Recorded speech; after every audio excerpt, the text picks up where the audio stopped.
नमस्कार, स्वागत है आपका वी टाइम न्यूज पर और आपके साथ मैं हूं पहली चौहान। बढ़ते हैं खबरों की ओर। लगातार 2 दिनों में राज्य सहित राजधानी रांची में कोरोना के केसेस में इजाफा देखने को मिला है। बीते दिन बुधवार को पूरे राज्य में 51 मरीज मिले हैं, जो उनमें से 25 संक्रमित राजधानी रांची से मिले हैं। देश के कुछ राज्यों को छोड़ दें तो लगभग सभी राज्यों में कोरोना के गाइडलाइन में छूट दी गई है, लेकिन छूट के साथ साथ अब संक्रमितों में भी धीरे धीरे इजाफा होने लगा है। इसके साथ ही पूरे देश में क्रिसमस और न्यू ईयर होना बाकी है। अगर लोग सतर्क नहीं हुए तो नया साल में जो तीसरी लहर की आशंका जताई जा रही है, वह कहीं न कहीं सच हो सकती है। वहीं रांची सिविल सर्जन का कहना है कि हम पूरी तरीके से तैयार हैं। जो भी लोग बाहर से आ रहे हैं, उनकी जांच की जा रही है। साथ ही अगर वह कोरोना संक्रमित पाए जा रहे हैं तो उन्हें होम क्वारंटाइन या हॉस्पिटल में रखा जा रहा है।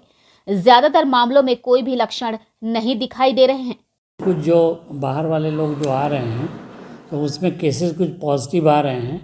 तो पॉजिटिव आ रहे हैं, उनको हम लोग अभी तक उनका सैंपल ले रहे हैं, उनका RT-PCR भी कर रहे हैं और उसमें ज़्यादातर लोगों को हम लोग क्वारंटाइन में रख रहे हैं। कुछ लोगों को होम क्वारंटाइन में भी, कुछ लोग हॉस्पिटल में भी एडमिट हो रहे हैं, क्योंकि ज़्यादातर मरीज या मोर देन 90% जो उनको सिम्टम कुछ नहीं है।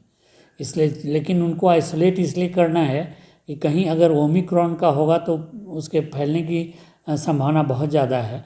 तो उसके लिए उनका जो पॉजिटिव केसेज हैं उनका सैंपल अगर हम लोग को ये लगता है तो वो भेज रहे हैं हम लोग इसमें जीनोम सीक्वेंसिंग के लिए ILS भुवनेश्वर।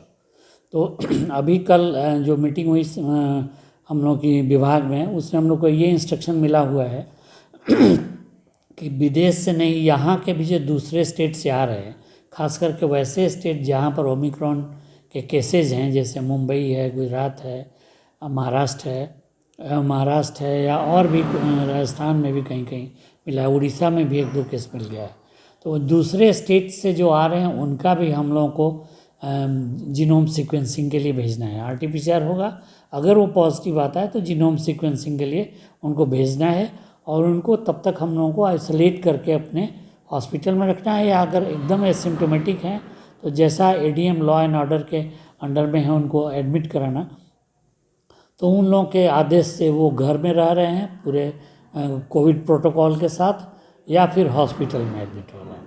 वहीं सूबे के स्वास्थ्य मंत्री ने कहा कि जिस तरीके से दूसरी लहर में डेल्टा वेरिएंट ने कहर ढाया था, उससे बचना है और देश में ओमिक्रॉन का वेरिएंट आ चुका है तो त्योहार मनाएं, लेकिन थोड़ी सावधानियां बरतें और लोग अगर थोड़ी थोड़ी जिम्मेदारी अपनी निभाएंगे तो इस वेरिएंट से भी बचा जा सकता है। इस बात से अनभिज्ञ नहीं हो कि डेल्टा ने जो कहर किया था, पिछला जो सेकेंड वेव में जिस तरीके से कहर हुआ था, अभी नए एक वेरिएंट ओमिक्रॉन के भी आने की संभावनाएं दिख रही हैं।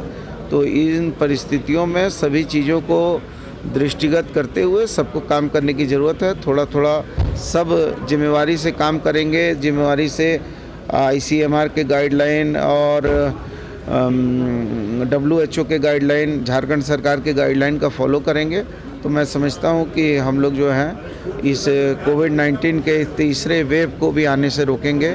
इसलिए हम लोगों को मास्क लगाना और जो सोशल डिस्टेंसिंग वगैरह करना है उस पर ये करने की आवश्यकता है, भीड़ भाड़ कम करने की आवश्यकता है।